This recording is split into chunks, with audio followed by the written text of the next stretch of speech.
Assalamualaikum warahmatullahi wabarakatuh. Halo teman-teman, di sini kami akan melanjutkan video yang pertama. Kami akan mempraktekkan bagaimana cara membuat cerita sejarah dan hasil yang telah kami buat. Selamat menyaksikan.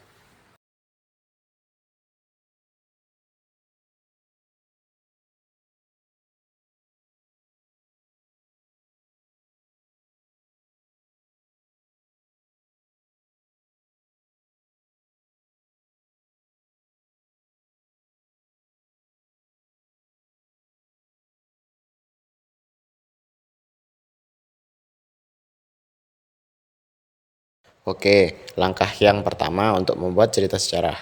Langkah yang pertama, kita tentukan peristiwa sejarah yang akan digunakan, yang berdasarkan dari fakta, beserta tokoh dan latar tempat.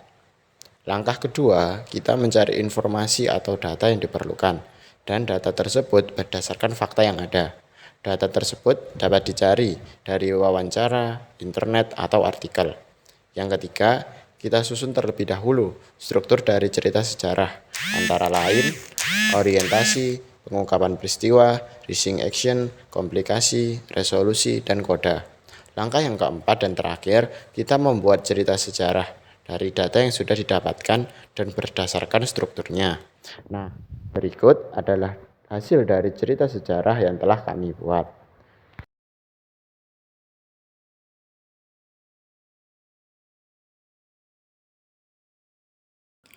Di sini saya akan menceritakan secara singkat tentang cerita sejarah yang saya buat. Cerita sejarah yang berjudul Soekarni dalam peristiwa Rengas Dengklok menceritakan tentang perjuangan Soekarni yang turut ikut serta dalam peristiwa Rengas Dengklok. Menceritakan dari awal kelahiran Soekarni yang lahir pada 14 Juli 1916 di Kota Blitar, Jawa Timur, yang mengawali perjuangannya pada umur 14 tahun sampai ikut dalam peristiwa Rengas Dengklok serta memberikan pemikirannya dalam penyusunan naskah proklamasi yang memberikan usulan bahwa Soekarno dan Hatta yang menandatangani proklamasi sebagai perwakilan dari seluruh bangsa Indonesia.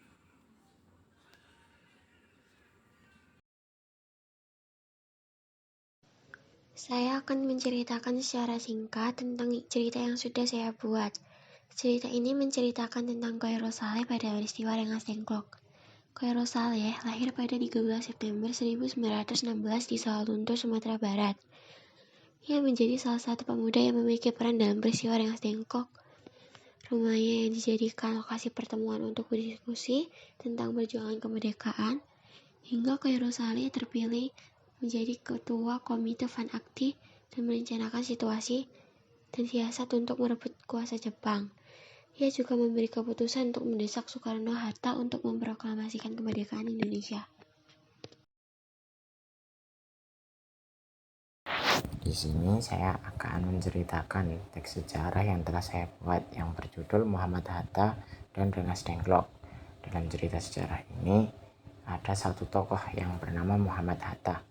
Beliau adalah salah satu tokoh besar yang ikut serta dalam peristiwa proklamasi kemerdekaan Indonesia.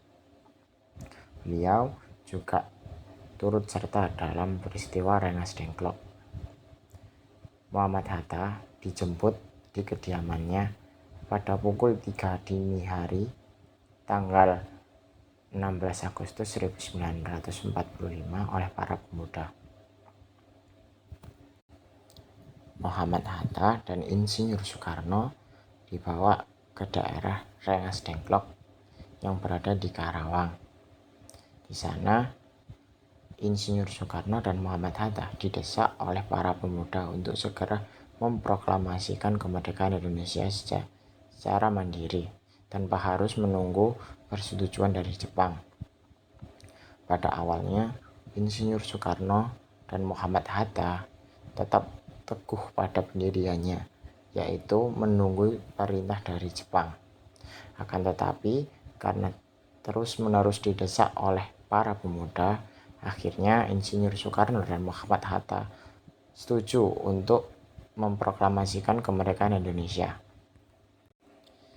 Dalam peristiwa proklamasi tersebut, Muhammad Hatta menjadi salah satu tokoh yang mewakili seluruh bangsa Indonesia, karena Muhammad Hatta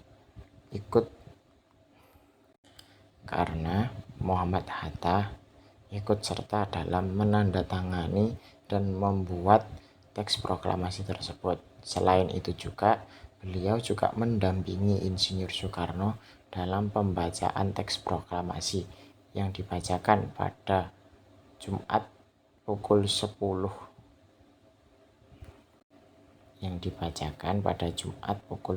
pagi pada tanggal 17 Agustus 1945 di kediaman Insinyur Soekarno.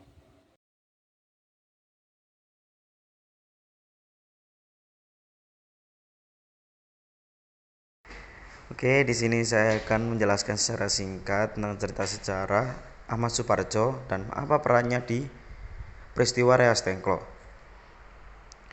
Raden Ahmad Suparjo lahir pada tanggal 23 Maret 1896 di Teluk Jambe, Karawang, Jawa Barat. Sewaktu kecil, Ahmad Suparjo diberi nama Tuku Umar Manaf oleh kedua orang tuanya.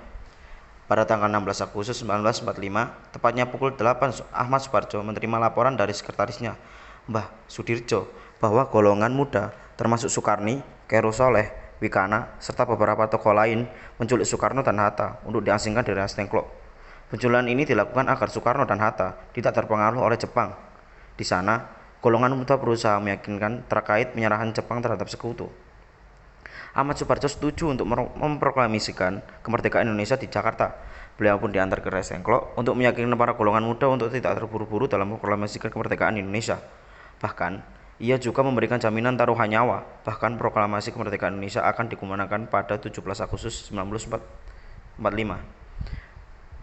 Dengan jaminan tersebut, Komandan Kompi Peta Reas Dengklok, Gondoko Supeno, akhirnya melepaskan Soekarno dan Hatta setelah kembali ke Jakarta. Soekarno dan Hatta, Ahmad Suparjo, Dr. Buntaran, Martomo Mujo, Sahyuti Melik, Iwan Kusuma Sumantri, beserta rombongan dari Reas Dengklok berkumpul di rumah Laksamana Maeda. Pada pertemuan ini, Ahmad Suparjo bersama Soekarno dan Hatta merundingkan dan menyusun naskah proklamasi. Selama proses perumusan, Ahmad Suparjo turut menyumbangkan gagasan pada bagian pertama naskah proklamasi. Kalimat proklamasi yang disumbangkan oleh Ahmad Suparjo berbunyi, "Kami, bangsa Indonesia, dengan ini menyatakan kemerdekaan Indonesia."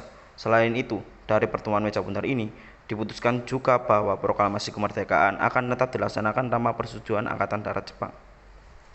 Sehingga, kira-kira pukul 6 dari tanggal 17 Agustus, dua utusan Soekarno datang menyebut Soekarno dan Hatta, dan sesuai dengan yang telah dijanjikan, mereka mengundangkan proklamasi kemerdekaan bangsa Indonesia pada tanggal 17 Agustus 1945. Namun pada hari upacara proklamasi, Ahmad Suparjo tidak memutuskan untuk tidak hadir di peristiwa tersebut.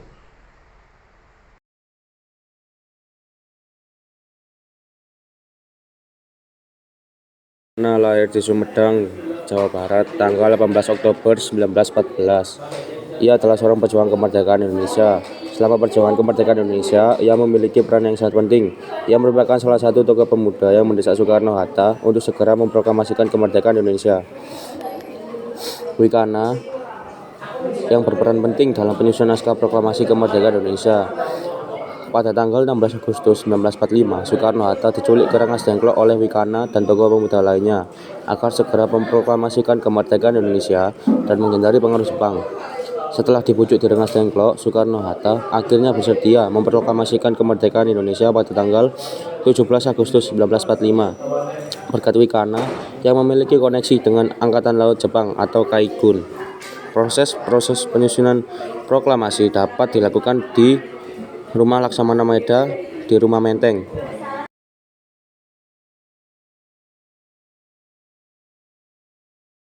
Peristiwa Rengas Dengklok adalah salah satu peristiwa bersejarah dalam perjuangan kemerdekaan Indonesia yang terjadi pada tanggal 1 Maret 1948.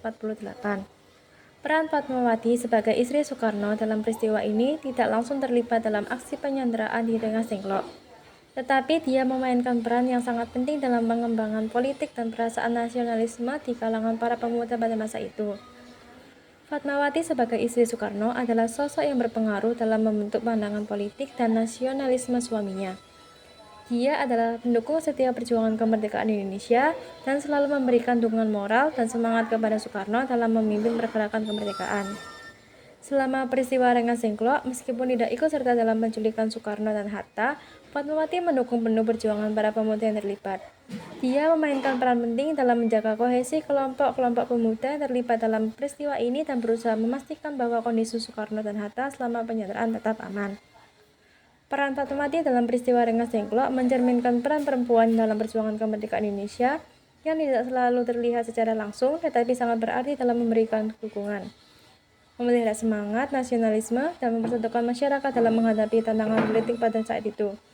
Fatmawati adalah salah satu tokoh wanita yang berperan besar dalam memperkuat perjuangan kemerdekaan Indonesia.